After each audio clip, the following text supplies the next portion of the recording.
13절까지 신약성경 359쪽에 있습니다. 같이 한 목소리로 함께 읽겠습니다. 레위 계통의 제사 직분으로 말미암아 온전함을 얻을 수 있었으면 백성이 그 아래에서 율법을 받았으니 어찌하여 아론의 반차를 따르지 않고 멜기세덱의 반차를 따르는 다른 한 제사장을 세울 필요가 있느냐?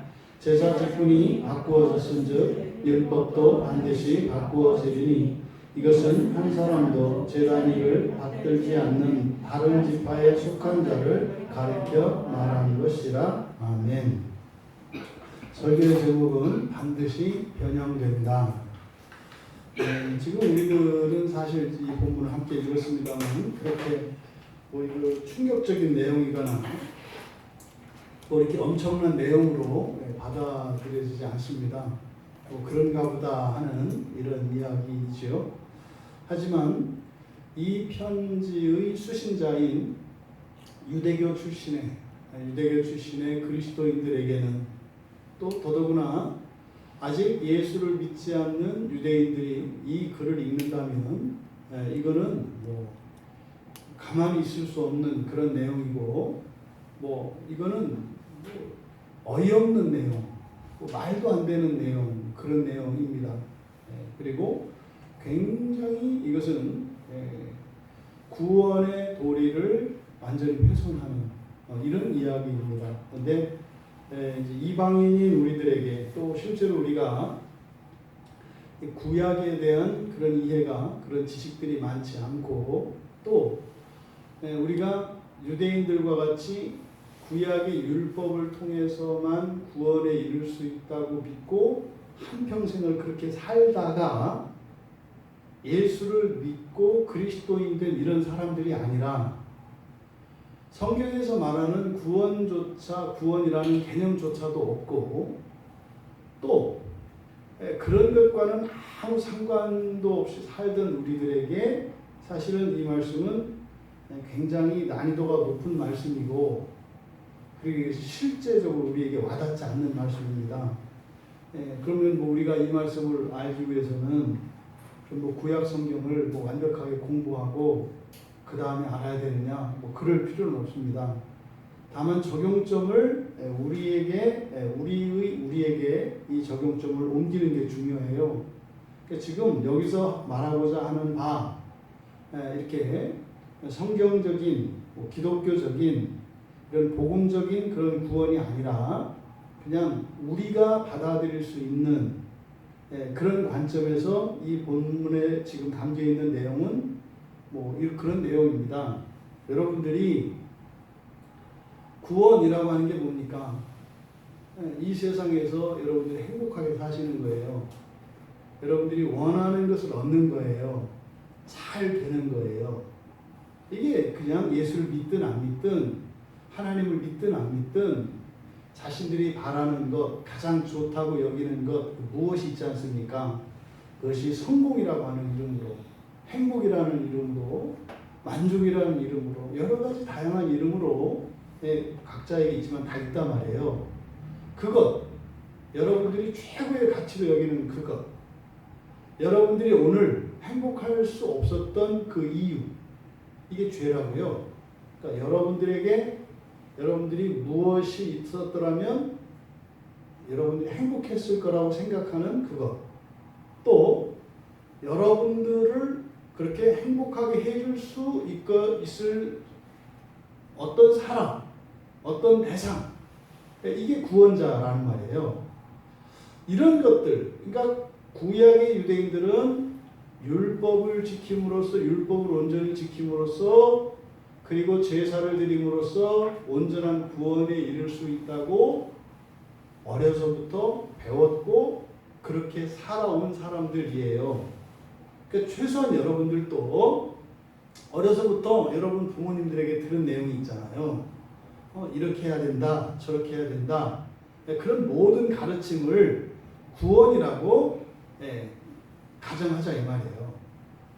여러분들이 또 선생님으로부터, 주변 선배로부터, 여러분이 존경하는 누구로부터, 또 여러분들이 읽은 많은 책으로부터 여러분들에게 도전을 주었고 여러분에게 유익을 주었던 어떤 지식들이 있지 않습니까? 이거를 율법이라고 하자 이 말이에요. 그러면 그런 거죠. 여러분들이 태어나자마자 부모님들과 선생님들이 하라는 대로 다 했어요. 예를 들어서. 그리고 여러분들이 공부한 모든 책에 있는 내용들을 다 알았어요. 다 알았어요, 여러분들이. 그랬으면 되었을 여러분의 현재. 이걸 구원이라고 얘기한다는 말이에요. 물론 우리 가운데 어느 누구도 부모님 말씀 그대로 한 사람도 없고 선생님이 하라는 대로 다 한 사람도 없어요. 뭐 정도의 차이지만 완벽하게 다 할 수는 없다 이 말이에요. 또 여러분들이 공부한 모든 책들을 다 알고 있을 수도 없어요. 그런데 그렇게 부모님과 선생님의 말씀을 듣고 여러분들이 공부한 책의 내용을 다 알면 여러분들에게 주어졌을 그 어떤 보상, 무엇, 이걸 구원이라고 하자는 말입니다. 그것이 바뀌어야 된다고 얘기를 하는 거예요. 만약에 여러분이 그런 인생을 살았다고 생각을 해보세요. 왜 여러분들이 이게 그냥 시큰둥하냐면 이렇게 안 살았기 때문에 상관없어요. 어차피 안 살았거든. 그러니까 억울한 것도 없어요. 근데 문제는 정말로 여러분이 그렇게 살았다고 생각을 해보라고요. 그러면 얼마나 치열하게 살았겠어요. 예? 그랬는데 갑자기 지금 히브리서 기자는 뭐라고 하는 거예요? 야, 바뀌었어? 이렇게 얘기한대요. 그거 바뀐 거야. 이거 마치 어느 날 그 돈을 그냥 소중히 해가지고 은행도 믿을 수 없어가지고 땅에다가 단지 속에 돈 넣고 파묻어가지고 파묻고 살다가 어느 날 밖에 나와서 돈 들고 물건을 살라니까 안 줘요. 왜요? 화폐 개혁이 일어나서 더 이상 이 돈은 쓸모가 없다고 얘기하는 거예요. 그런 거예요, 여러분. 여러분 집에다가 산더미같이 돈을 쌓았는데 여러분이 정신 팔고 있는 사이에 바깥에 나갔더니 세상이 바뀌어가지고 화폐 개혁이 일어나서 여러분이 그렇게 아끼고 소중히 여겼던 그 돈이 이제는 쓰레기가 돼버린 거예요. 그런 충격을 줄 수 있는 내용이 지금 여기에 있는 내용이에요. 여기 있는 내용.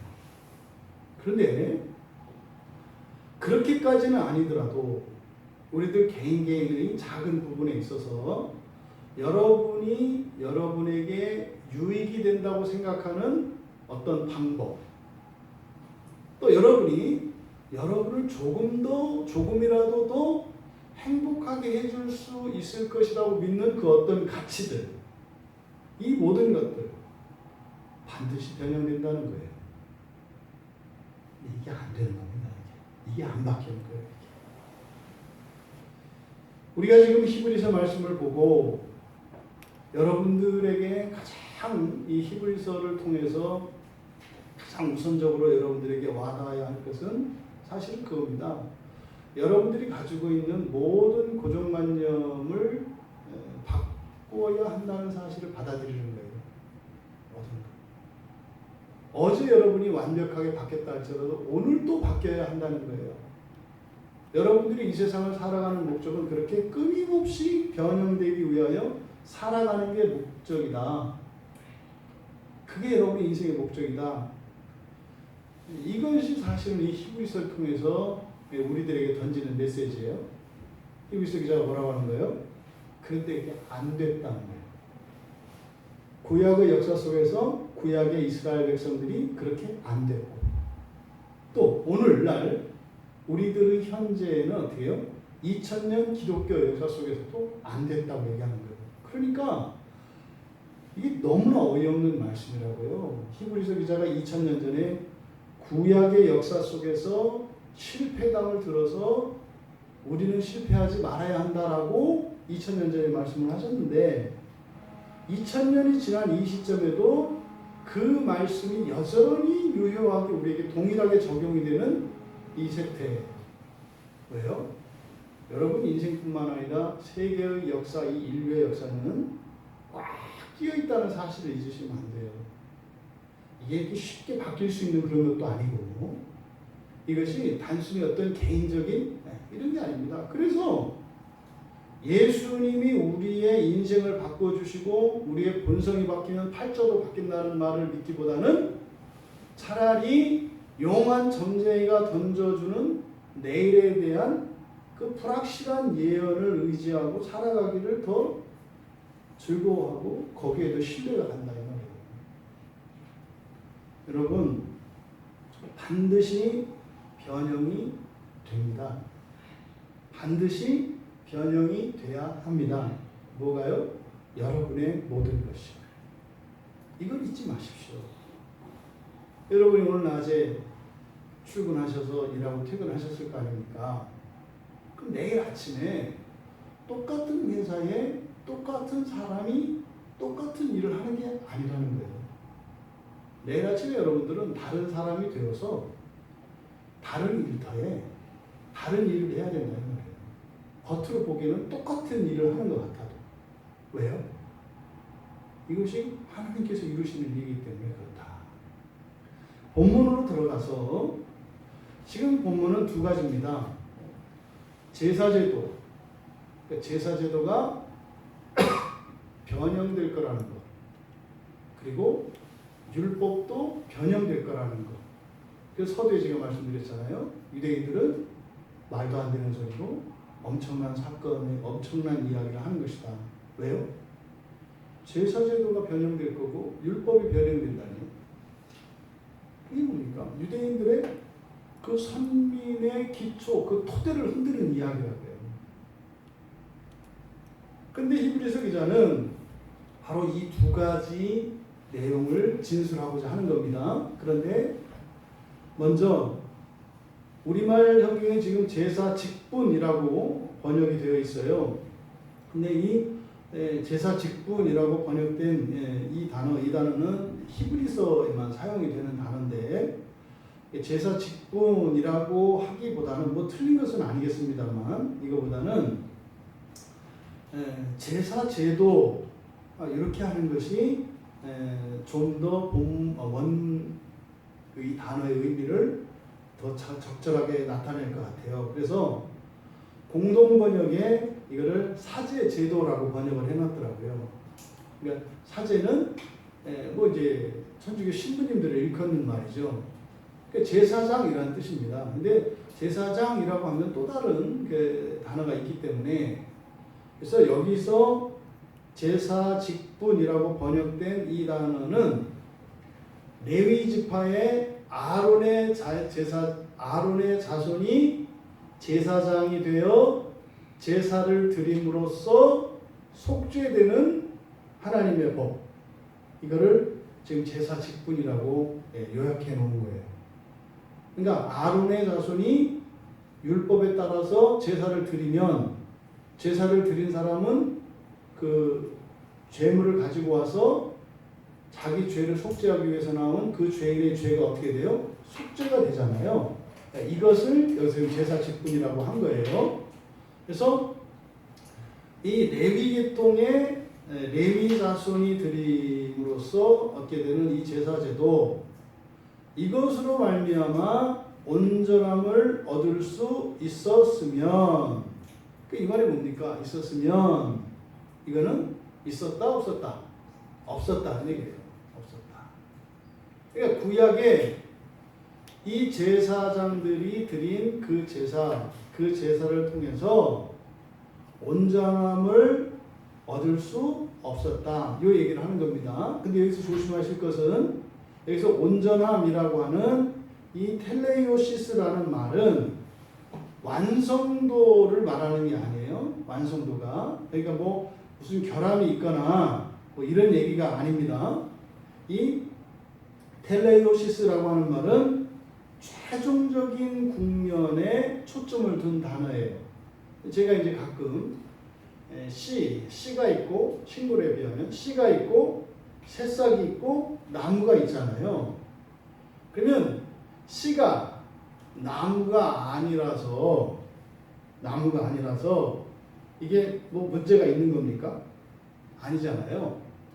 그러니까 씨는 씨로서의 완전함이 있고, 싹은 새싹으로서의 완전함이 있고, 나무는 나무로서의 완전함이 있잖아요. 이해되시죠? 그러니까 여기서는 그 완전함을 이야기하는 게 아니라 온전함이라고요. 온전함이라는 것은 그러니까 씨앗이 이렇게 있지만 이 씨앗의 결국 그 마지막의 형태는 뭐예요?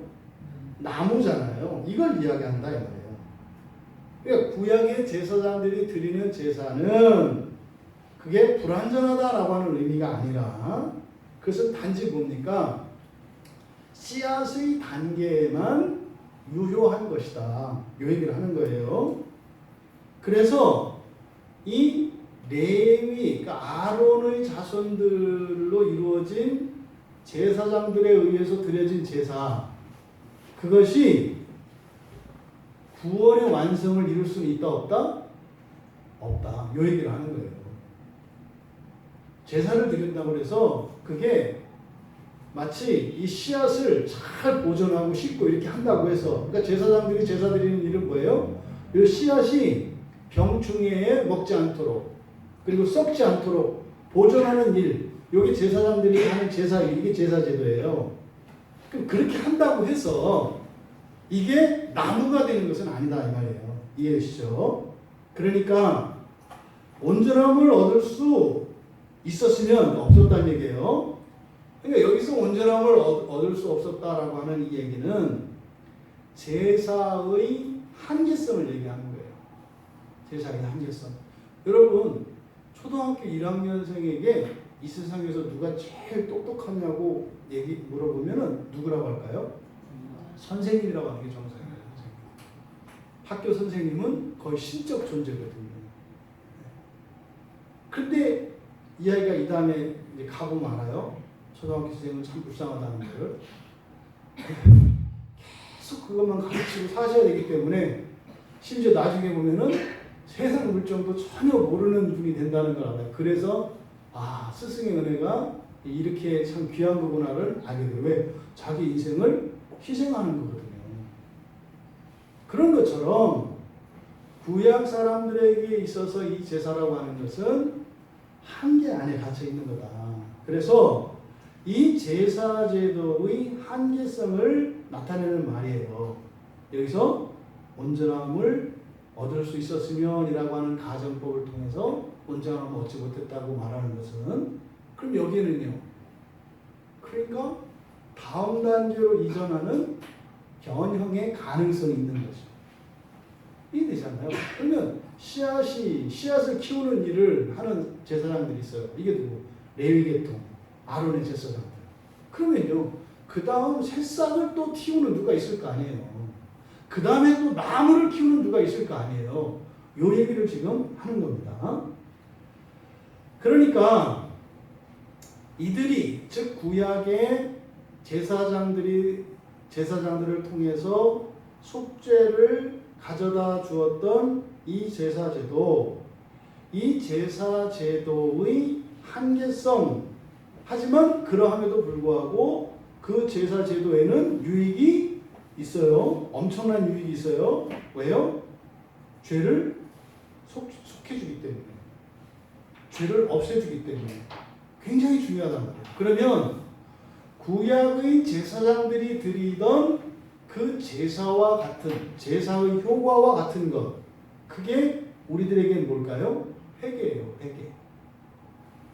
구약에서는 제사장에게 제물을 들고 가서 제사장에게 확인을 받고 제사장이 제물을 잡아서 제사장이 속죄 선언을 함으로써 죄가 사해졌어요. 지금 신약의 백성들은 어떻게 해요? 예수 그리스도께서 십자가에서 먼저 죽으심으로써 여러분들이 말씀 안에서, 여러분이 감정적으로 이렇게 그때 내가 죄인이었어 이런 게 아니에요. 말씀 안에서 일어나는 깨달음이 있어야 돼요. 성경과 상관이 없는 죄책감 이런 걸 말하는 게 아니에요. 여러분들이 설교를 듣고 또 성경을 읽고 또 여러분들이 기도하거나 일상생활을 하실 때 하나님의 말씀이 생각이 나면서 이건 죄였네. 이게 중요해요. 하나님 말씀과 상관없이 여러분들이 이렇게 감정적으로 드는 막연한 죄책감 이런 거는 여기서 말하는 속죄가 아니에요. 항상 말씀과 관계돼요. 구약에서는 제사장에게 가야 되고 신약에서는 말씀과 관계되는 거예요. 그래서 우리가 성경을 보고 설교를 듣는 가장 실제적인 기대는 뭐예요? 죄를 깨닫는 거예요, 여러분. 왜요? 죄는 여러분이 과거에 했던 행위 때문에 죄를 지은 것이 아니라 이미 여러분 안에 죄가 가득 차 있어요. 근데 그것을 깨닫게 되는 게 뭐예요? 여러분들이 죄를 범함으로써 깨닫게 되고 하나님의 말씀이 여러분 안에 들어감으로써 깨닫게 되는 거예요. 그러니까 범죄하지 않고 회개할 수 있는 게 최고입니다. 생각으로만 있던 것을 말씀을 통해서 이런 생각을 하면 안 되겠구나. 이게 죄구나. 이걸 깨닫는 게 최고입니다. 근데 대부분은 범죄하고 난 뒤에 하나님의 말씀을 통해서 깨닫고 회개하게 되죠. 어찌하였든 이 속죄의 가장 중요한 핵심은 뭐다? 말씀이에요. 말씀이 없고서는 회개가 없어요. 그러니까 자꾸 사람들이 이런 양심의 가책, 죄책감 이런 것과 죄를 자꾸 혼동한다고요. 여러분이 과거에 어떤 행위 때문에 죄가 생기는 게 아니라 이미 죄가 어디 있다? 여러분 안에 꽉 차 있다. 그래서 회개를 하는 목적은 과거의 나쁜 행실에 대해서 반성하고 벌 받는 게 아니라 여러분의 본성을 바꾸는 데 있어요. 완전한 100% 죄 덩어리로 태어나요, 우리가. 그랬는데 회개함으로써 조금씩 시커먼 죄로 가득 찼던 우리에게 작은 반딧불과 같은 회개의 효과로 인한 이런 본성의 변화가 일어나는 거예요. 그러니까 죄는 여러분 그 사람이 그런 죄를 졌느냐 안 졌느냐와 상관없이 모든 사람에게 다 있는 것이다라는 사실. 근데 그것을 말씀이 들춰낸다고요. 그렇게 하는 목적은 뭐예요? 우리를 심판하는 게 아니에요. 심판은 나중에 주님이 하시는 거고 지금은 심판하지 않아요. 지금은요 구원하신다고요. 구원하셔요. 그러니까 회개는요 우리가 가장 힘써야 되는 일이에요. 가장 가치 있는 일이고 가장 힘써야 하는 일이에요. 그러니까요 회개할 때 방해되는 게 뭐예요? 자꾸 핑계대는 거라고요. 난 그럴 수밖에 없어요. 아니 그럴 수밖에 있고 없고가 중요하지 않아요. 나에게 죄가 있는 게 중요하다니까요. 그게 발견이 됐잖아요. 그러니까 이것을 지금 하나님이 고쳐주시기 위해서 드러내는 것이지 단지 그러니까 여러분들이 자꾸 착각하는 게 겉으로 드러나는 행실 가지고 사람을 판단하려고 해요. 그러니까 교회 안에 자꾸 바리새인들이 양산이 되죠. 네? 속으로는 이런 시기, 질투, 증오 이런 혈기들이 부글부글 끓어오르는 용광로같이 끓어오는 사람들이 꾹 참고 점잖게 지내고 말을 가려서 하고 방긋방긋 웃으면 괜찮은 것처럼 세상에 이거보다 미련한 게 없어요. 그건 어디서? 그건 절간 가서 하는 거라니까. 누가 오래 참나? 그건 절간 가서 하는 거예요. 절간 가서. 네? 불 속에 들어가서 아미타 와 이렇게 하면서 이제 탈 때까지 뛰어내려오지 않고 그냥 끝까지 타 죽는 거 이런 게 위대하다. 그리스도인들은 얼른 도망 나오는 거예요. 불 붙이기 전에 가야지. 우리는 겉모습이 아니라 뭐예요? 본성이죠. 본성. 여러분 이 회개에 대해서 오해하시면 안 돼요. 그래서 구약의 제사법을 통해서 일어났던 속죄는 오늘날 우리들에게는 말씀을 통하여 일어나는 회개 이것이 속죄다. 그런데 그것이 구원의 완성은 아니다. 완성은 아니다. 하지만 이 속죄라고 하는 것은 그러니까 뭡니까? 본성이 씨앗에서 나무로 변화되어가는 과정에 계속 일어나는 게 구약의 제사법, 그죠? 속죄. 우리들에게 회개가 계속 일어나야 되는 거예요. 왜? 씨앗인 우리가 새싹이 되고 나무가 될 때까지 사실은 식물에서 나무가 되는 걸 뭐라 그래요? 이걸 부활이라고 한다고요. 완전한 하나님의 형상을 회복하는 거. 이거를 뭐라고 한다? 너희를 신이라 한다 그랬잖아요. 신인이 되는 거. 신인. 신적 존재가 되는 거. 천사와 동등인 존재가 되는 거. 이게 식물에 비하면 나무가 되는 거라고요. 그럼 씨앗의 단계에서 나함으로 완성되어지는 이 과정에 일어나는 게 뭐다? 속죄다. 구약에서는 그게 제사였고 신약에서는 회개다. 이렇게 말씀을 드리는 겁니다. 그러니까 회개는 어떻게 돼요? 계속 일어나야 되는 거예요. 계속. 꼭 여러분들이 한 일 가지고 생각하지 마세요. 제발. 물론 한 일은 이미 드러난 거기 때문에 반드시 해야 돼요. 한 일에 대해서. 왜요? 한 일은 심판의 대상이 됩니다. 한 일은. 그래서 여러분들이 한 일에 대해서는 반드시 회개를 해야 돼요. 그런데 그게 다가 아니잖아요. 우리 안에 있는 본성적인 모든 죄까지도 우리는 회개를 다 해야 되잖아요. 근데 그걸 완성시키시는 것은 주님이세요. 근데 완성시키는 건 주님이신데 시차가 있다고요. 시차가. 주님이 재림하시는 그 순간에 우리들을 완전히 변화시켜 주셔야 돼요. 이걸 뭐라고 한다? 첫째 부활이라고 한다. 이게 그리스도인들이 바라보아야 할 최고의 구원이에요. 여기를 바라보고 가야 돼요. 그러면 그 다음에는 구원이 없는데 있어요. 시차를 두고 그리스도께서 일으키신다고요. 그럼 이 차이가 어디서 일어나요? 여러분들의 삶의 태도예요. 여러분이 인생을 사시면서 하루하루를 사실 때 주님이 오시는 그 날, 그 순간에 나를 변화시켜 주십시오. 거기에 참여하기를 원합니다. 그래서 끊임없이 여러분의 본성의 변화를 원하고 그것을 추구하며 살아가는 것이 중요해요. 여러분들에게. 근데 띄엄띄엄 해요. 그럼 그 띄엄띄엄은 주님이 오실 때 어떤 일이 있는가요? 띄엄 해서 완성되는 시간이 뒤로 늦춰지는 거예요. 그 시간은 지옥의 연단이다. 잊지 마세요. 이거 절대로 이단의 교리가 아니에요. 성경의 분명한 가르침이고 칼빈이라고 하는 흔히 이제 개혁주의라고 하는 신학의 한 조류가 있어요. 그 개혁주의라고 하는 우리 장로교 또 감리교 종교개혁의 이제 시족적인 분이죠. 종교개혁의 시족적인.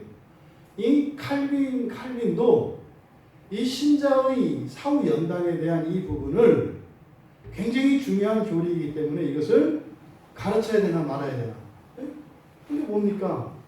조상의 죽은 조상들의 속죄 그리고 죽은 신자의 연단에 관한 부분이에요. 사후 세계에 일어나는 구원의 진전. 이것이 성경에 나와요. 근데 이거를 교리로 가르쳐서 사람들로 하여금 지키게 해야 될 것인가 말 것인가를 고민하다가 이걸 덮었대요.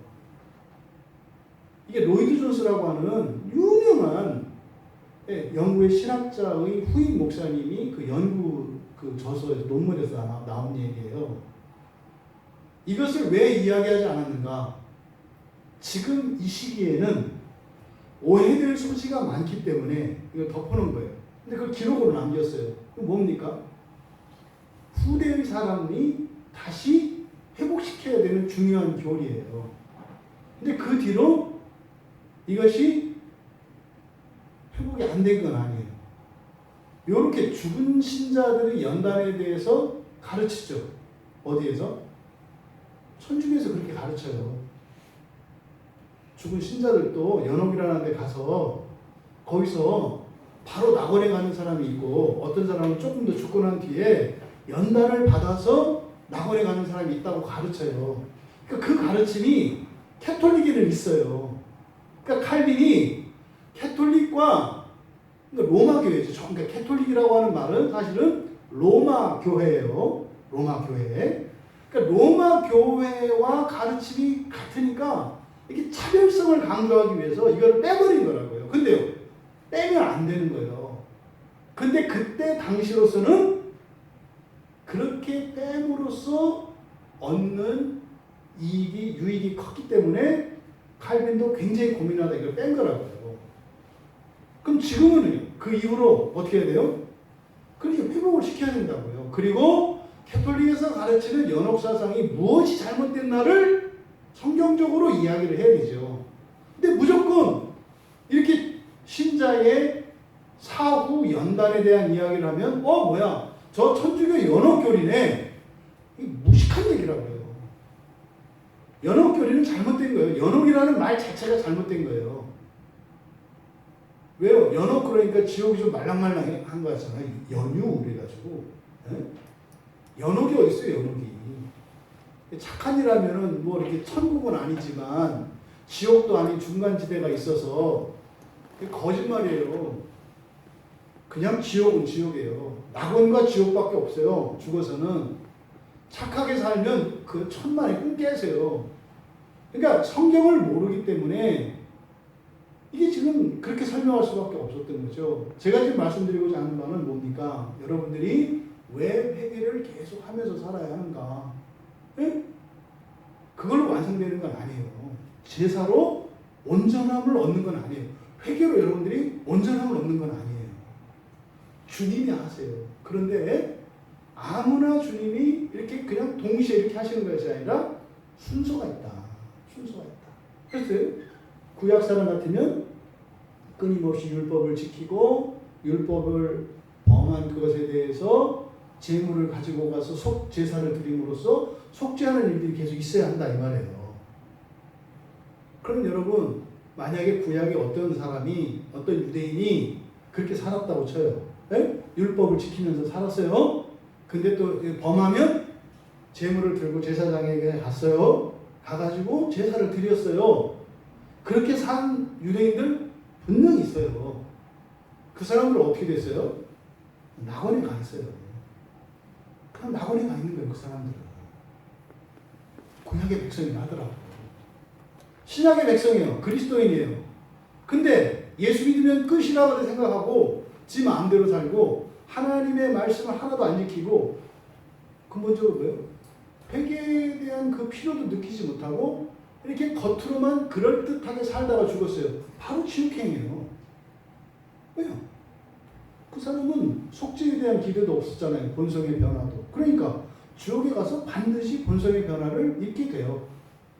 언제일지 모르지만 부활에 이르겠죠. 그런데 그 시간은 그리고 그때 겪어야 되는 연단은 어마어마하다. 요 내용을 사실은 우리 한국교회에 전하고 싶어요. 이거를 몰라서 이렇게 경우도 없고 방자하고 오만무례한 교인들이 세상에 꽉 찼어요. 이걸 몰라서. 그러니까 죄 짓지 않는다 얘기하는 게 아니에요. 죄를 짓고 또 나에게 그런 잘못이 있으면 뭐 해야 돼요? 겸손하고 하나님을 두려워하는 마음이 있고 은혜에 대한 사모함이 있어야 돼요.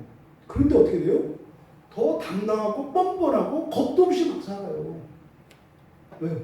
조금 전에 말씀드린 신자의 이 연단에 관한 여러분 이 관점에서 보면 견인교리가 있어요. 우리 개혁주의 교리에. 견인교리는 무서운 거예요. 그러니까 뭐요? 일찌감치 내 마음대로 살겠다는 생각을 버려야 된다. 이게 견인교리거든요. 왜요? 하나님은 절대로 안 버려요. 누누이 말씀이잖아요. 예수를 믿은 사람들은 하나님이요? 세포 하나까지 다 쪼개가지고 네? 다 새롭게 하실 거라니까요. 반드시 구원하세요. 거기서 반드시 구원하신다고 하는 것은 완전하게 해요. 완전하게. 여러분 이 제사의 제사 제도를 통해서 온전함에는 얻을 수 없지만 온전함에 이르기 위해서는 절대적으로 필요한 거다. 하지만 여기서 지금 온전함을 얻을 수 없다고 하는 이 히브리서 기자의 이 말씀, 사실은 지금 여기서 바로 이 다른 제사장에 대한 이야기를 하려고 하는 거죠. 만약에 지금 그들로 말미암아 그 제사제도, 구약의 제사제도로 말미암아 온전함을 얻을 수 있었더라면 이렇게 되는 거예요. 그랬더라면 이제 괄호친 데 건너뛰어서 어찌하여 아론의 반차를 따르지 않고 멜기세덱의 반차를 따르는 다른 한 제사장을 세울 필요가 있느냐. 지금 멜기세덱을 따르는 이 멜기세덱을 따르는 다른 제사장, 이거는 구약 성경 얘기입니까? 신약 성경 얘기입니까? 신약인데 사실은 멜기세덱이 어디에 나온 인물이에요? 구약 성경에 나온 인물이잖아요. 성경에 제사장이라고 하는 이 단어가 맨 처음 쓰인 데가 창세기 14장의 멜기세덱이에요. 그러니까 출애굽기 27장 이쪽에 가서 시내산에서 제사장에 대해서 하나님이 모세에게 말씀을 주셨잖아요. 그 이전에 이미 제사장이 먼저 있어요. 그게 누구예요? 멜기세덱이라고요. 그러니까 구약 성경에 두 종류의 제사장이 나오잖아요. 모세의 율법에 따른 레위 지파 아론의 자손들이 대를 이어가는 제사장이 있고 멜기세덱 제사장이 있다고요. 그러니까 이게 이미 구약에 완전히 서로 다른 두 제사장이 나와요. 요 얘기를 하는 거예요. 만약에 아론의 자손들로 인한 그 제사로 충분하다면 왜 멜기세덱이라는 제사장이 왜 나왔느냐 이 말이에요. 멜기세덱은 아직 레위가 태어나기도 전에 있던 사람이라니까요. 그러니까 제사장 직분이 레위, 그러니까 아론을 모사하고 아론의 아버지 레위보다도 먼저 있어요. 제사장 직분이. 그러니까 왜 구약 성경에서 이렇게 했느냐 이 얘기를 지금 하는 겁니다. 그런데 여기에 지금 삽입되어 있는 내용, 백성이 그 아래에서 율법을 받았으니 이게 지금 사실은 여러분들도 그런 거 있잖아요. 이렇게 글을 쓰다 보면 먼저 써야 되는데 놓치는 거 있죠. 앞에다 썼어야 되는데 쓰다 보니까 급한 마음에 이렇게 쓰다 보니까 이 말이 빠졌어. 여기 지금 3절이에요. 요 내용이. 그러니까 백성이 그 안에서 율법을 받았으니라고 번역되어 있는 이게 3절이에요. 그러니까 이건 히브리서 기자가 이 말을 빠뜨렸네. 그래서 쓴 거예요. 요 앞에 왜냐하면 이라는 말이 있어요. 그러니까 왜냐하면 백성이 그 아래에서 율법을 받았기 때문이다. 이렇게 되는 거예요. 그러니까 여기는 삽입절이에요. 그러니까 문장 하나가 중간에 들어가 있는 거예요. 그러면 지금 요 삽입절에 있는 내용, 요게 중간에 삽입되어 있는 내용에서 사실은 11절 전체의 내용과 관계되어 있는 거예요. 근데 우선은 번역을 좀 바로잡아야 되는데 백성이 그 아래에서 이 아래라고 번역되어 있어요. 위예요, 위. 에피라고 하는 전치사를 이렇게 번역을 했어요. 그러니까 백성이 그 위에서 율법을 받았으니 이렇게 되는 겁니다. 먼저 여기서 그라고 하는 것은 제사제도예요. 제사제도. 레위 지파의 제사제도. 그러니까 이거를 다시 한번 번역하자면 이렇게 되는 거예요. 왜냐하면 이스라엘 민족이 레위 지파의 제사제도 위에서, 즉 토대로 이런 뜻이죠. 그걸 토대로 율법을 받았기 때문이다. 여기 지금 이거 설명하려면 좀 헷갈리는데 지금 요 내용, 이 말씀을 여기에 이게 이런 뜻이다. 이 번역, 요것만 여러분들이 우선 바로 잡으세요. 그러니까 구약의 백성들이 율법을 받았는데 그 율법의 토대가 뭐라는 거예요? 제사법이라는 거예요. 제사법. 제사제도. 왜 그럴까요? 속죄를 통해서 죄 씻음을 받지 못하면 율법을 지킬 수가 있어요? 없어요? 없어요. 그러니까 율법도 어떻게 지켜요? 하나님의 은혜로 지키는데 율법을 지키려면 죄가 없어야 되거든요. 죄가 없다는 것은 지킬만 해야 된다 이 말이에요. 죄는 율법을 지키지 못하게 하는 힘이에요. 죄는. 그러니까 은혜는 율법을 지킬 수 있게 하는 힘이에요. 여러분들이 한 주일 한 주일 사실 때 다르잖아요. 한 주일을 이렇게 살았더니 이번 주는 말씀과 함께 살았고 그래도 늘 말씀을 의지하고 순종하면서 살았어. 뿌듯해요. 근데요 일주일 내내 머리는 찌뿌둥하고 머리 두통은 떠나지를 않고 뭐 되는 일은 없고 뭐 짜증만 나고 우울하고 칙칙하고 뭐 성경 읽기도 싫고 설교 듣기도 싫고 와 한 주일 지옥 같았어. 이럴 때 있다고요. 이게 뭐예요? 이게 힘이 없으면 그렇게 돼요. 이 힘이 뭐예요? 영적인 힘이거든요. 이걸 은혜라고 한다고요. 은혜의 힘. 이 은혜의 힘을 빨아먹어요. 뭐가? 죄가. 그래서 사치와 방탕이 나쁜 이유가 물질적으로 이렇게 사치하고 방탕하는 것은 영적으로 은혜를 소진시키는 일과 같아요. 은혜를 잘 지키는 사람은 이 세상에서도 사치와 방탕 이런 걸 안 해요. 그러니까 살아가는 삶의 모습을 봐도 이 사람이 은혜 생활을 하는 사람, 은혜의 힘으로 사는 사람인지 죄의 힘으로 사는 사람인지 뻔히 보이는 거예요. 그건 안 봐도 뻔해요. 그거는. 왜요? 영적인 일과 영혼에 일어나는 일과 우리 몸, 육신에 일어나는 일은 항상 같이 맞물려서 돌아가거든요. 그러니까 우리가 은혜를 유지해야, 은혜의 힘이 있어야 율법을 지켜요. 지금 그 얘기를 하는 거예요. 율법이 그 제사제도 위에서, 그러니까 율법이라고 하는 것은 제사제도를 통해서 일어나는 속죄의 토대 위에서 율법을 지키며 살아갈 수 있다는 얘기예요. 이 내용이 지금 삽입되어 있는 내용이에요. 그러면 11절이 의문문이거든요. 어찌하여 아론의 반차를 따르지 않고 멜기세덱의 반차를 다른 한 제사장을 세울 필요가 있습니까? 이게 의문문이에요. 의문문. 이게 사실은 이런 다른 제사장을 필요를 세울 수 없다라고 하는 게 아니라 세울 수밖에 없다고 하는 얘기죠. 이게 뭐예요? 구약에 있는 그 얘기라고요. 레위 지파를 따른 제사장 말고 멜기세덱이라고 하는 이 제사장에 대한 하나님의 말씀이 있지 않느냐. 왜 이런 게 있었겠느냐. 뭐예요? 바뀔 수밖에 없다는 거예요. 바뀔 수밖에 없다. 그러면 이렇게 구약의 이스라엘 자손들이 생각했던, 그들이 절대적으로 생각했던 아론의 자손들인 제사장들, 그들만으로 온전한 구원에 이룰 수는 없다. 없다. 그럼 뭐예요? 또 다른 제사장이 필요하다라는 것을 구약을 통해서도 이미 알 수 있다 이 말이에요. 그런데 그 멜기세덱에 관한 자세한 설명이 구약 성경에는 없어요. 그냥 딱 한 번만 등장하고 만다고요.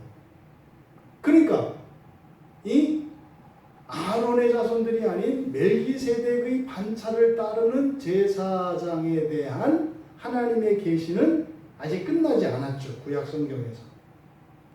그래서 히브리서 기자가 바로 그 계시를 이어가는 거죠. 그럼 뭐겠습니까? 씨앗의, 나무를 비유했을 때 씨앗의 단계를 섬기는 것을 아론의 자손들의 제사장이라고 했어요. 그럼 멜기세덱의 반차를 따른 다른 제사장은 뭐겠어요? 바로 나무가 되도록 하는 바로 또 다른 제사장. 요 얘기를 지금 하려고 하는 겁니다. 레위 제사, 그러니까 이 아론의 자손들로 구성된 제사장으로는 온전함을 얻을 수 없어요. 그냥 한계 아래 있어요. 속죄하는 정도예요. 그래서 또 다른 제사장이 필요하고, 그것이 바로 창세기 14장에 나오는 멜기세덱이라고 하는 그 제사장에 대한 말씀이었다. 요 얘기를 지금 하는 거예요. 그러니까 지금 11절에서는 바로 멜기세덱이라고 하는 그 역사적 인물에 대한 하나님의 계시이고 설명인 거죠. 구약의 이스라엘 자손들에게 이 제사 제도는 뭡니까? 구원의 토대였다는 거예요. 율법을 지키는 게 왜 지켜요? 하나님으로부터 구원을 얻기 위한 거예요. 언약 안에 있는 약속된 복을 얻기 위한 거라고요. 근데 그 율법을 지킬 수 있는 그 동력, 힘, 그리고 그것을 지킬 수 있게 하는 이 토대, 이게 바로 뭐다? 제사 제도라고요. 그게 오늘날 기독교의 회개예요, 회개. 그래서 청교도들이 그렇게 회개를 강조하는 이유가 바로 뭐예요? 그 은혜의 힘을 갖게 하기 위한 거예요. 은혜의 힘이 있지 않으면 여러분이 믿음을 다 잃어버려요. 하나님이 여러분 앞에 나타나서 예수님이 지금 오셔서 내가 예수인데 야 네가 완전히 기진맥진해서 탈진해서 내가 너를 도우려고 왔어. 안 믿어요. 그렇게 안 된다고요. 그래서 청교도들이 그렇게 회개를 강조하는 거예요. 근데 청교도의 문제점은 뭐예요? 그렇게 하지 않으면 가짜라 하는 게 문제예요. 그러니까 뭐예요? 10 자식이 있는데 잘한 자식 하나만 진짜 자식이고 나머지는 잘라버린다고 가르쳤기 때문에 청교도의 가르침에 문제가 있는 거예요. 내 자식이 문둥병자라도 내가 사랑하는 내 자식인 거예요. 예? 이렇게 자기 이름 석자도 모르는 그런 자식이라도 똑같이 사랑하는 내 자식인 거예요. 근데 청교도들은 어떻게 가르쳤어요? 웬만해야지 이렇게 가르쳤다고요. 웬만해야지. 이건 뭡니까? 첫째 부활을 향하여 가야 한다는 것을 지나치게 강조한 거예요. 그 말에 있어서는 청교도의 가르침이 맞아요. 여러분, 첫째 부활이 아니면 이건 구원도 아니요. 이렇게 얘기한 거예요, 청교도들은. 근데 이걸 알아들어야 되는데 청교도들은 그런 의도로 말했다고 저는 믿어요. 근데 후대의 사람들은 야, 첫째 부활이 아니면 다 구원이 아니라네. 그러니까 뭐요? 지옥 가면 무조건 이건 하나님 자녀가 아니라네. 이렇게 간 거예요. 그러니까 사후의 연단이나 이런 것들 다 빼버린 거죠. 잊지 마세요. 청교도의 장점과 강점과 약점. 이건 여러분 동시에 다 아셔야 돼요. 청교도에 다 잘못됐다? 아니요. 이 세상에 다 옳은 사람은 아무도 없어요. 저는 뭐 이렇게 하면 다 옳은, 천만에요. 저에게도 약점이 있어요, 분명히. 제가 모르는 약점이 있다고요. 누구에게나 다 있죠. 근데요, 우리가 성경을 따라가면 성경이 그거를 바로 잡아줄 거니까 그거 믿고 가는 거죠. 그러면 이런 제사제도가 변형된다는 거, 제사제도가 변형된다는 것은 첫째는 뭐예요 지금? 아론의 반차를 쫓은 이 제사장이 아니라 멜기세덱의 반차를 쫓은 제사장이에요. 여러분 이게 가벼운 사건이 아니라고요. 율법에 정해져 있어요. 제사장은 누구예요? 레위 자손이고 레위 자손 가운데에서 아론의 자손들만 제사, 이게 율법이에요. 근데 이걸 바꾸면 어떻게 돼요? 율법 전체를 흔드는 게 돼요. 이게. 그래서 지금 여기에서 삽입절 이 내용이 그렇게 중요한 거예요. 이게 지금 제사장을 그러면은 아론의 제사장이 아니라 아론의 반차를 쫓은 제사장이 아니라 멜기세덱의 반차를 따른 제사장이 가능하다. 이게 유대인들에게는 간단한 문제가 아니라고요. 이게 단순한 제사장에 관한 것이 아니라 그런 거예요. 율법 전체에 대해서 이게 영향을 미치기 때문이에요. 왜요? 하나님의 법은 절대적이거든요. 그럼 하나가 절대성이 무너지면요, 다 무너지는 거예요. 오늘날 시대 정신을 뭐라고 한다 했어요? 가장 중요한 시대, 상대주의예요. 절대는 없다는 거거든요. 절대는 없다. 이게 뭐예요? 다 성경을 반대하는 거예요. 율법도 마찬가지입니다. 그러니까 유대인들에게 있어서 율법의 1.1획이라도 바꿀 수 없는 거거든요. 그런데 율법에서 가장 중요한 모든 율법의 토대가 되는 제사장을 아론의 자손이 아닌 다른 누군가가 제사장이 된다라고 하는 이거는 정말 천지개벽과 같은 얘기라고요. 그래서 이 내용을 바로 삽입절을 통해서 넣는 거예요. 왜냐하면 바로 제사제도와 율법의 관계가 뗄래야 뗄 수도 없는 너무나 중요한, 그러니까 사실은 히브리서 기자가 말씀하는 것은 그 제사제도, 구약의 제사제도로 온전함을 얻을 수 없기 때문에 멜기세덱의 반차를 쫓는 제사는 필요하다는 얘기를 하는 거예요. 근데 그냥 문자적으로는 이것을 마치 의문문의 형태로 던졌어요. 왜요? 유대인들에게는 절대로 불가능한 것이기 때문에. 불가능한 것이기 때문에. 근데 또 문제는 뭐예요? 온전함을 이룰 수 없다는 걸 또 알아요. 그러니까 뭡니까? 율법은 바꾸면 안 돼요. 근데 율법으로 온전함을 얻을 수는 또 없어요. 이렇게 여러분들이 뭐예요? 예수를 믿으면 구원을 받아요, 안 받아요? 받아요. 근데 여러분 오늘 살아보니까 구원을 받았어요, 안 받았어요? 이게 똑같은 문제예요. 예수를 믿으면 구원 받아야 돼요. 왜? 하나님 말씀이니까. 그런데 예수를 믿고 살아가는 나에게는 그런 구원이 있는 것 같아요, 없는 것 같아요? 있을 때도 있지만 없을 때도 있잖아요. 둘 다 진짜 아니에요. 둘 다. 그런데요, 이 두 가지를 동시에 지금 히브리서 기자가 인정하는 거예요. 인정하는 거예요. 여러분들이 예수를 믿으면 구원 받거든요. 받았어요, 이미 사실은. 그런데 그 효과가 전혀 없을 수도 있다고 해요. 예수 믿으면 망하지 않아요? 망한다니까요. 그런 거죠. 여기서 지금 11절에서 한 얘기. 네? 레위 계통의 제사 직분을 말면 온전함을 얻을 수 있었으면, 이게 뭐예요?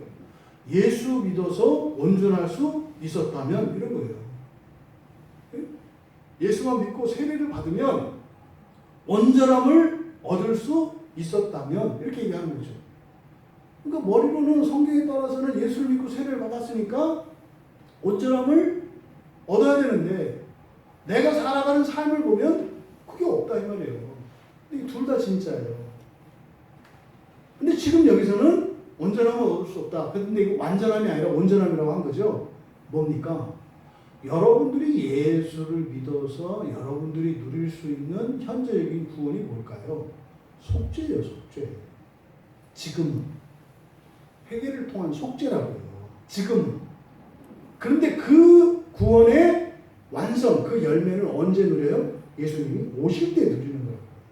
그러니까 여러분들이 지금 회개를 통해서 속죄를 경험하고 있다면 누리는 거예요. 근데 여러분 양이 안 차요. 내가 죄를 깨달았어. 내가 죄라는 걸 알았어. 했어. 그런데 이것이 당장 내가 먹고 살아가는 일상의 문제와 직결되지 않는 거예요. 그러니까 회개해서 마음의 평안을 얻었는데 여전히 쌀독에 쌀은 떨어져 있다 이 말이에요. 근데 이게 착각하고 있는 거다 이 말이죠. 여러분들은 지상에서 살면서 예수를 믿음으로써 얻는 구원에 지상에서 누리는 최고의 목적은 회개를 통한 속죄이어야 된다고 얘기를 하는 거예요. 병도 안 걸리고 망하지도 않고 여러분 자식들 잘 되고 여러분들이 원하는 만사 형통되고 완전함이거든요. 완전함은 지금 이루어지는 게 아니에요. 온전함이 이루어지는 거예요. 뭐요? 씨앗의 단계의 온전함. 장차 하나님의 자녀로 부활할 그 씨앗으로서의 온전함이에요. 뭐예요? 여러분들이 신앙의 순결을 지키는 거예요. 이렇게 손가락질 받는데도 여러분들이 신앙을 지키고 살아가는 거예요. 엊그제 뉴스 나왔잖아요. 뭐 또 교회 말이 무슨 코로나 또 나오더만. 실제로 보니까 바깥에서 걸려가지고 같이 예배를 드리는데 그 교회 안에 있던 두 분이 이제 코로나에 감염됐더만. 그게 어떻게 교회 말이에요. 세상에서 들어와서 교회를 오염시킨 거였지. 언제 교회에서 코로나가 나왔어요? 네? 언제? 근데 입에 달면 이제는 마음도 안 상해요. 웃겨. 이제 그러느니 여러분 오늘 그 이사야서 말씀과 같이 견디세요. 견디세요. 좋은 날 와요. 그러니까 이거는 좋은 날 온다는 예수님이 재림하셨을 때를 말하는 게 아니에요. 여러분 사는 동안 좋은 날 와요. 잊지 마세요. 되게 시간이 빨리 가요. 지금 주변에 일어난 일들을 보면 시간이 빨리 가요. 지금 여러분들이 해야 되는 것은 신앙을 견고하게 붙잡는 거예요. 잊지 마세요. 신앙을 잃어보지 않고 견고하게 붙잡고 신앙의 기본에 충실하는 거예요. 그거 여러분 제가 장담합니다. 반드시 여러분 그 보상이 여러분 생전에 주어질 거예요. 머지않아 주어질 거예요. 되는 환경을 보면 그래요. 지금 여기서 지금 히브리서 기자가 말씀하는 게 바로 이런 내용이에요. 이런 내용. 그러면 여러분, 여러분들이 그 회개라고 하는 것이 장차 예수님께서 오셔서 이루실 그 온전함, 그 부활에 이르는 조건이라고 제가 말씀을 드렸잖아요. 네? 그것조차도 수단이다. 그것조차도 목적이 돼서는 안 된다. 그것조차도 그게 목적이 되면 무슨 주의 막 이렇게 나오는 거예요. 또 싸워요. 그거 가지고. 진짜 회개냐 가짜 회개냐. 왜요? 수단이 목적으로 바뀌면 그렇게 되는 거죠. 지금 이런 제사제도가 변형된다는 거, 이것은요 유대인들이 느끼기에는 사실은 딱 어떤 느낌이냐면 뭐야? 그러면 우리는 버림받고 소외된다는 의미야? 이게 신학의 한 조류가 있어요. 이걸 대체 신학이라고 해요. 대체 신학. 옛날에는 유대인들이 하나님의 백성이었는데 지금은 그리스도인들로 대체되었다는 거예요. 그래서 유대인들은 거의 마귀의 자식이라는 거예요. 이단이. 이걸 대체 신학이라고 해요. 유대인들 입장에서는 그런 생각을 가질 수가 있죠. 그들 입장에서는. 하지만 그런 의미가 아니라는 거예요. 왜요? 여러분 지금 이 멜기세덱에 대한 언급이 누구로부터 나온 거예요? 아브라함부터 나온 거잖아요. 아브라함도 아니고 아브람이에요. 아브람. 아브람과 아브라함의 차이는 뭐예요? 아브라함은 언약 이후에 주어지는 이름이에요. 새 이름. 그러니까 말하자면 오늘날 우리들로 말하자면 아브람은 현재까지 예수 안 믿는 사람이에요. 근데 이번 주일부터 교회 나올 사람이에요. 예? 주일날, 오늘 주일날, 내일 모레 이제 교회 올 거거든요. 본인도 모르고 아무도 몰라. 근데 그 사람이 이제 올 거예요. 예? 그러면 오면 그때 아브라함이 되는 거고, 교회 오기 전에 지금 그 상태. 나는 죽어도 교회 안 가. 내 눈에 흙이 들어가기 전에는 교회 안 가. 뭐 이런 상태. 이런 상태를 아브라함이라고 보면 돼요. 오늘날 우리들에게 적용하면. 왜? 하나님과 언약 이전의 사람이니까. 아브라함. 그러면 그 아브라함과 관련해서 바로 이 멜기세덱이라는 제사장이 연결이 된다고요. 그러니까 지금 여기서 히브리서 기자가 이런 방식으로 지금 이야기하는 것은 바로 그거예요.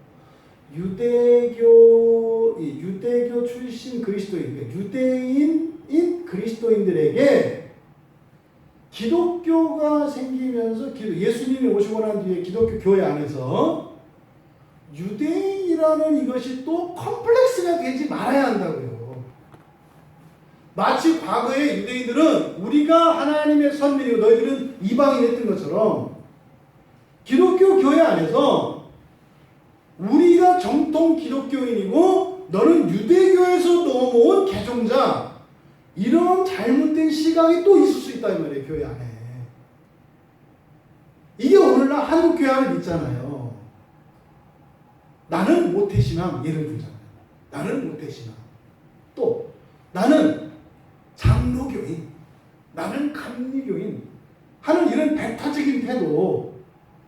장로교가 진짜지, 뭐 아니 감리교가 진짜지, 뭐 성결교가 진짜지 하는 이런 배타적인 태도. 이게 뿌리 깊게 하나님의 백성들 안에서 마귀가 역사하는 방식이에요. 이 배타적인 태도. 또 뭐요? 나는 신천지에 안 갔으니까. 말도 안 되는 소리 하지 말라고. 너는 용기가 안 가서 겁이 많아서 안 간 것 뿐이잖아. 가보고 싶었잖아 사실은. 근데 거기 가면 막 그냥 괴물들이 잡아먹을까 못 갔던 것 뿐이지. 거기 갔던 사람들은 그래도 용기가 있는 거예요. 물론 무모함과 용기는 조금 혼동하기 쉬워. 그러니까 뭐 누구는 안 되고 누구는 되고 이런 생각 자체가 잘못된 거라니까요. 제발 지금 이 한국교회 앞에 있는 노 아웃, 노 오지 마시오. 이것 좀 다 뺐으면 좋겠어요. 아니 세상에 언제 이 기독교 역사 속에서 이러이러한 사람은 오지 마시오라고 하는 이거를 전국교회가 다 붙여놓은 너무나 부끄러운 상황이에요. 무당은 할렐루야고 이단은 놀렐루야예요. 어째 그러냐고. 말이 돼요? 그러니까 이게 여러분들이 상식적으로만 판단해봐도 이런 일의 뿌리가 굉장히 깊다는 걸 지금 히브리서 기자의 말씀을 통해서 우리가 알 수 있는 거예요. 이건 이미 유대인들을 통해서 계속 일어났어요. 근데 지금 히브리서 기자가 말씀하는 건 뭡니까? 유대인이냐 아니냐 또 그리스도인이냐 또 무슨 교인이냐 이게 아니라 어디에? 아브라함의 언약 안에 유대인, 이방인, 뭐 옛날 이런 거 따질 것 없이 모든 사람이 그 하나님의 구원의 복음 안에 있다고 하는 것을 이야기하려고 하는 거예요. 근데 지금 사실 여기서 다루려고 하는 주제는 이게 아니라 논점은 뭡니까?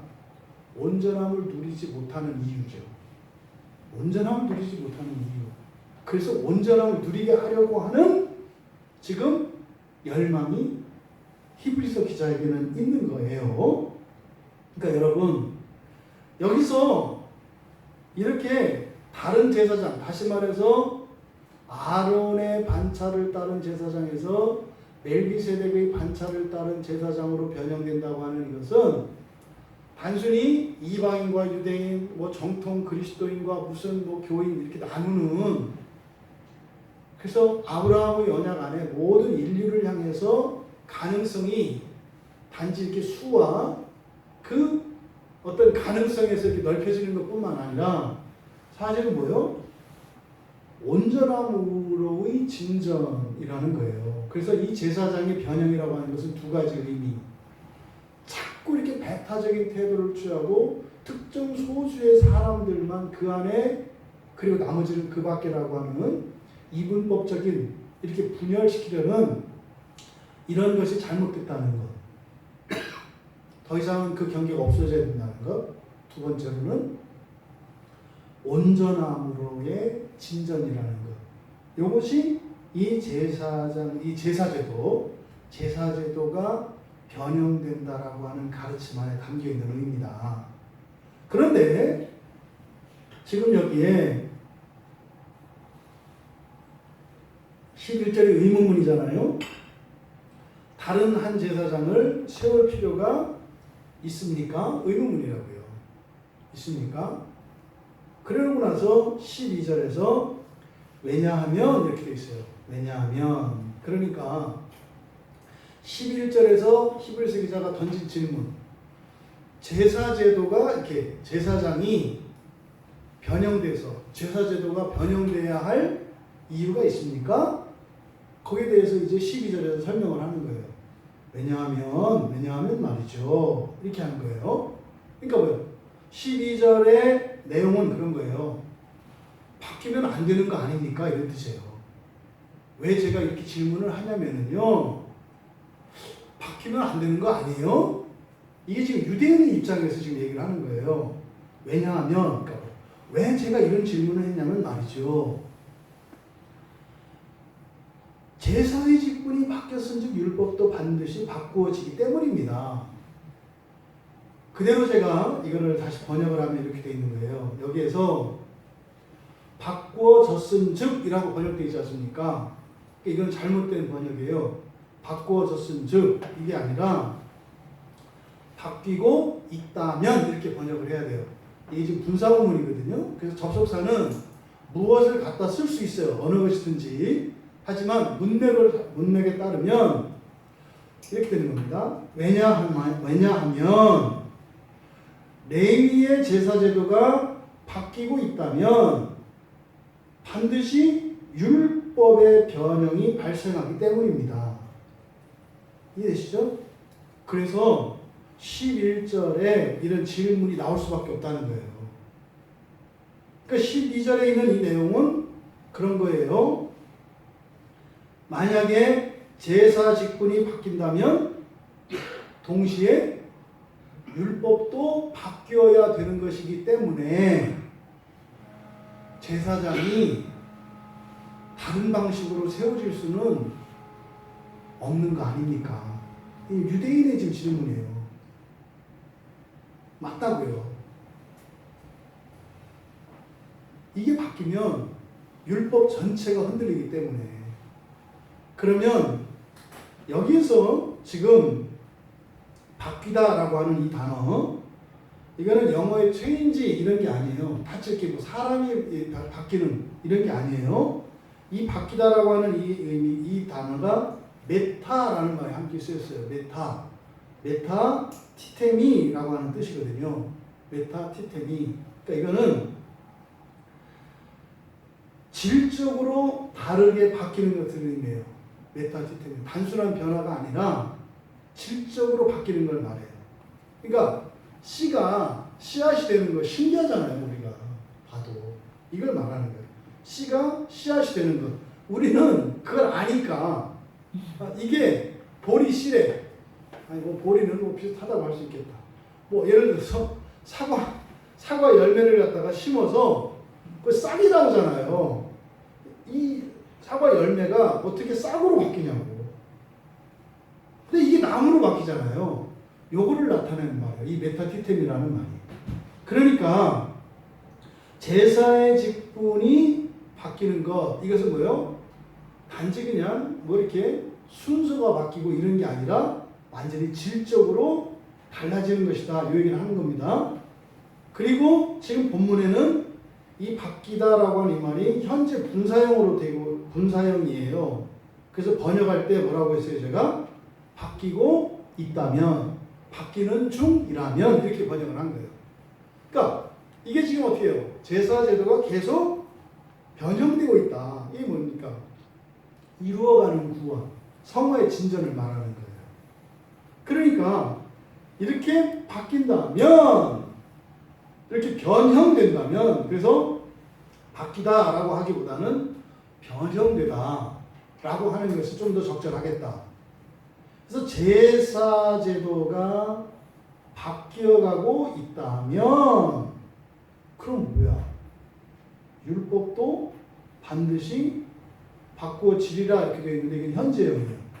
그럼 율법도 계속 바뀌는 거네? 바뀌어야 되는 거네? 여러분들이 율법을 지켜야 됩니까? 안 지켜야 됩니까? 지켜야 돼요. 근데 문자적으로 지키는 게 아니죠.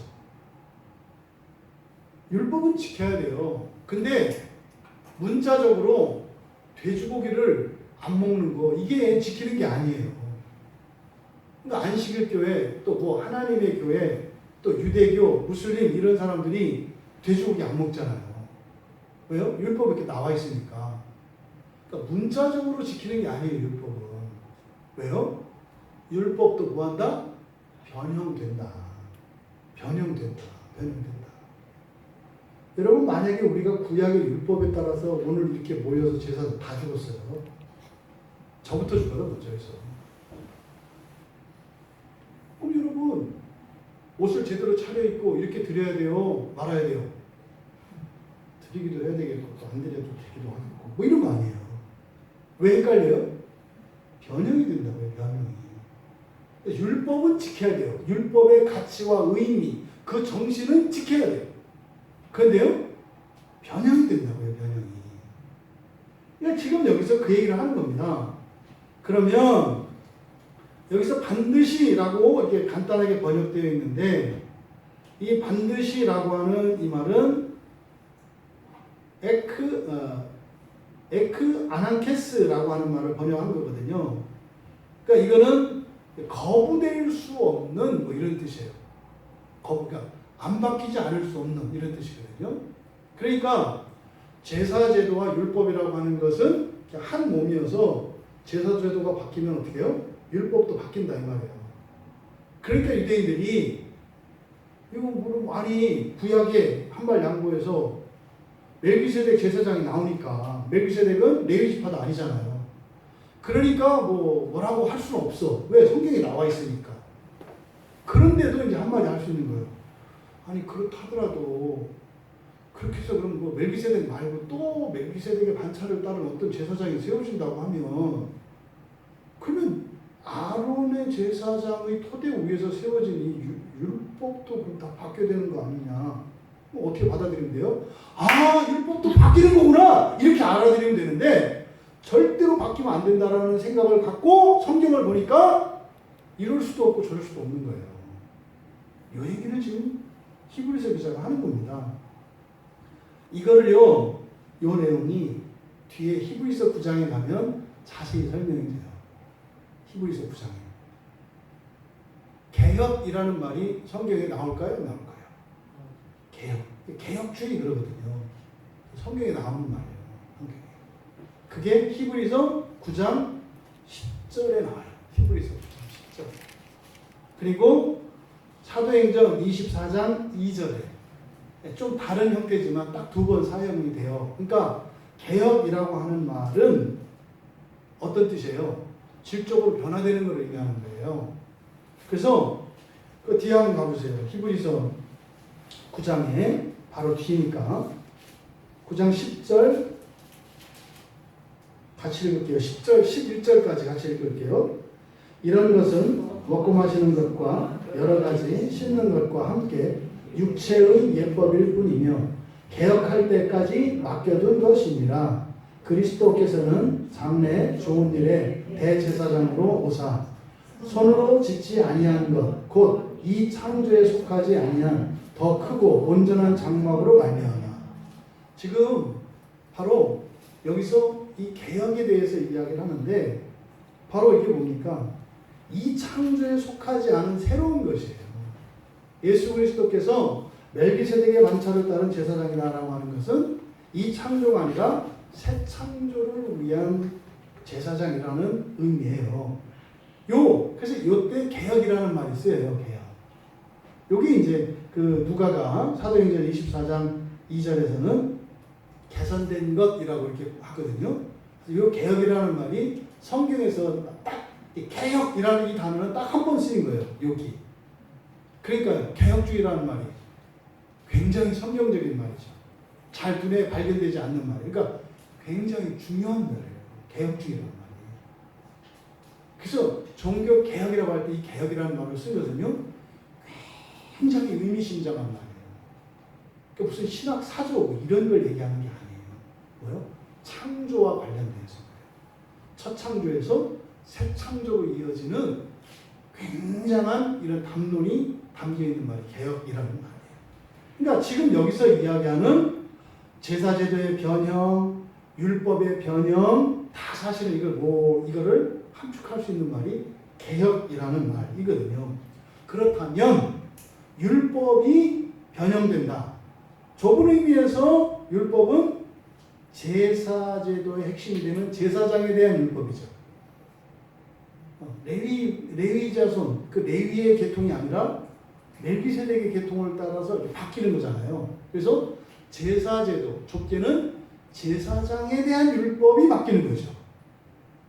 넓게는 이 율법은 광의적으로는 그 제사장, 다른 제사장 위에 세워질 그러면 또 다른 율법이 있을 거 아니에요. 또 다른 법. 그러니까 전체적인 율법을 이야기하는 거예요. 이 법을 여러분들이 받아들일 때는 단지 이렇게 종교적으로 받아들이지 마시고 여러분의 법으로 생각해라. 여러분이 현재 이게 최고 중요하다 여기는 거. 여러분이 현재 이것만 있으면 나는 성공이다라고 생각하는 거. 이거를 적용하시라고 여러분들은. 이거 구약적으로 아무리 여러분들한테 적용하라고 해도 마음에 닿지 않으니까 그냥 여러분의 법. 여러분의 법이 어떻게 총체적으로 변형되어야 한다. 그래서 여러분들이 어떻다? 그것 때문에 예수를 제대로 못 믿는다 이 말이에요.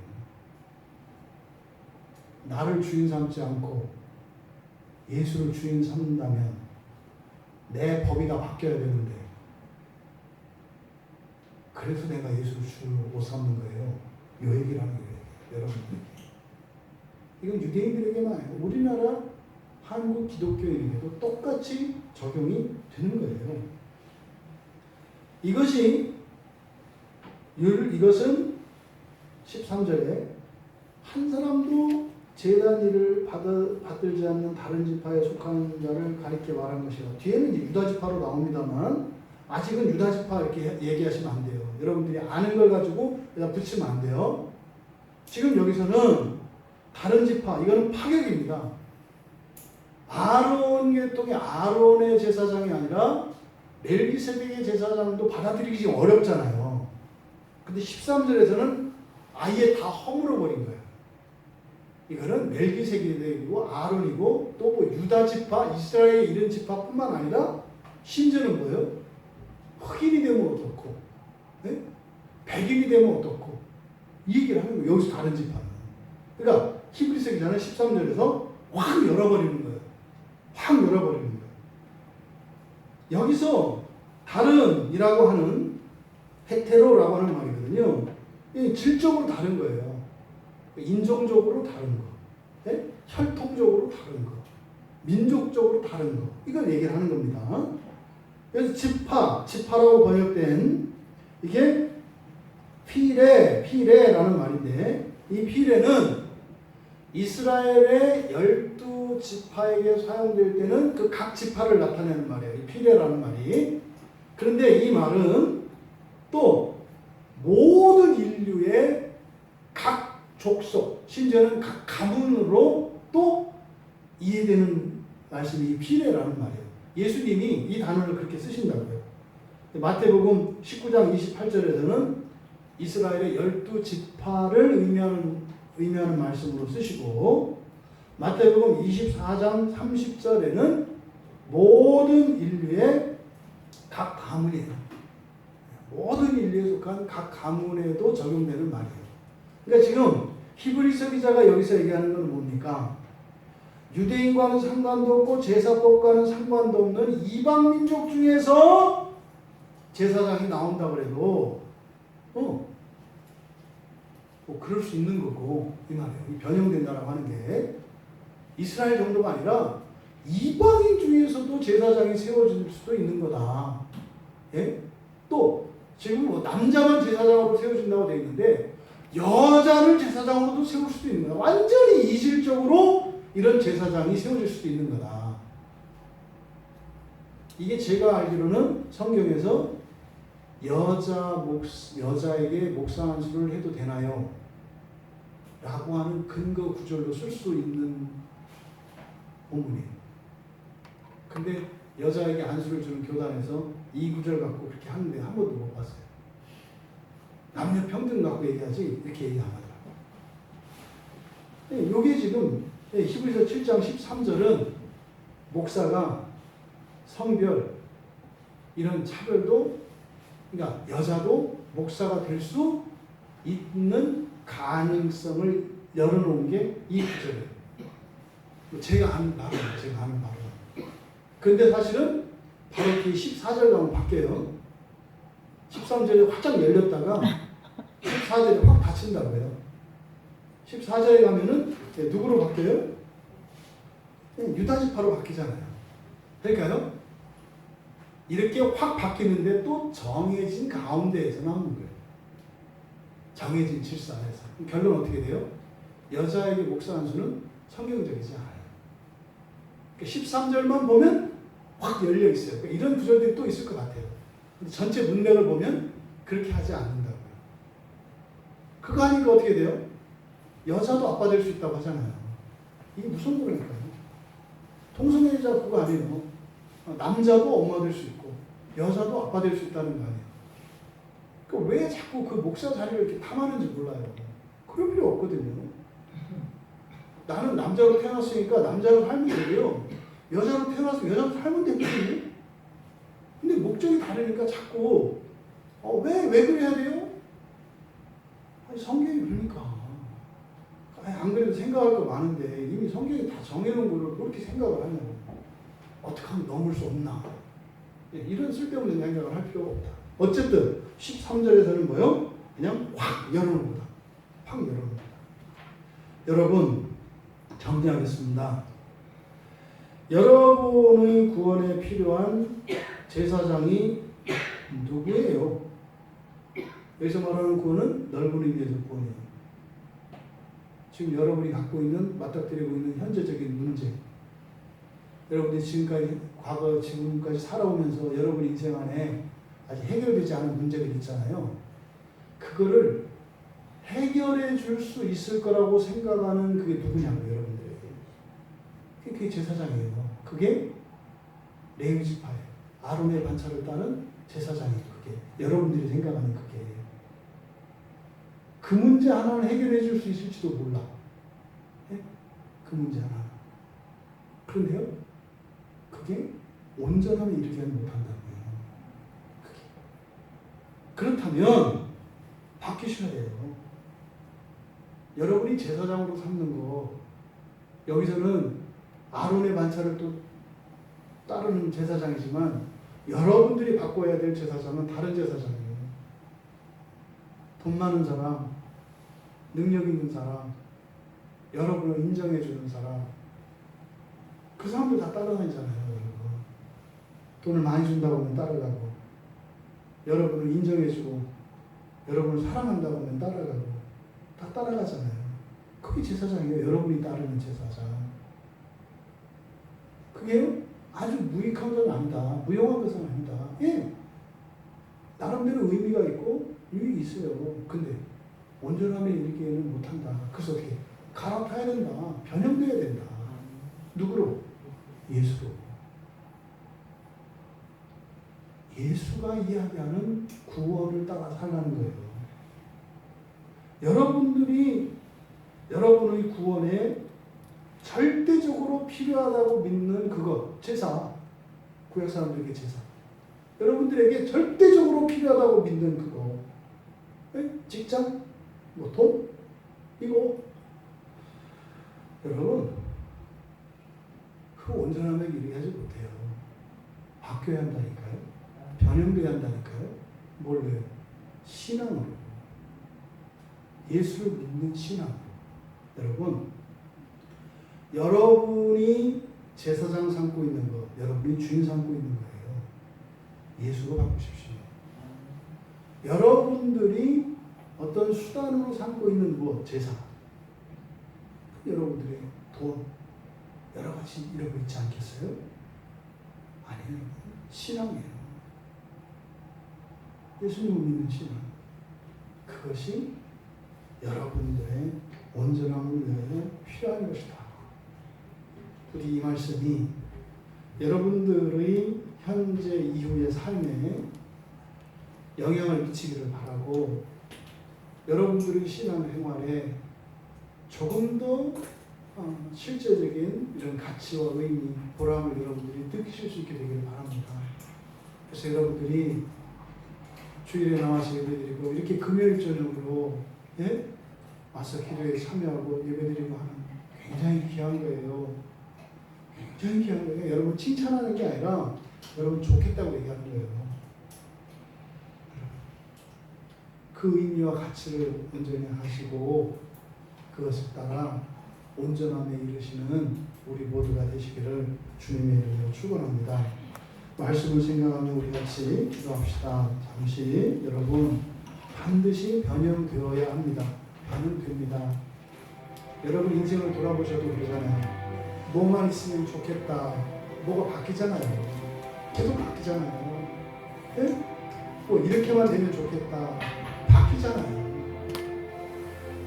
여러분들의 모든 목표, 그 모든 것을 주실 수 있는 분은 단 한 분, 예수 그리스도 외에 없습니다. 그래서 여러분들이 그것을 얻을 수 있는 것, 여러분들의 신앙밖에 없어요. 다른 것이 다 무익하다? 아니라고 했어요. 나름대로 쓸모도 있고 효과도 있어요. 하지만 오직 예수를 내라. 그리고 예수 그리스도를 믿는 참된 신앙을 여러분의 인생의 중심 안에, 여러분의 신앙 안에 두지 않는다면 다른 무엇으로 얻는 유익들은 아무 의미 없는 것이라고 말씀을 드린 것입니다.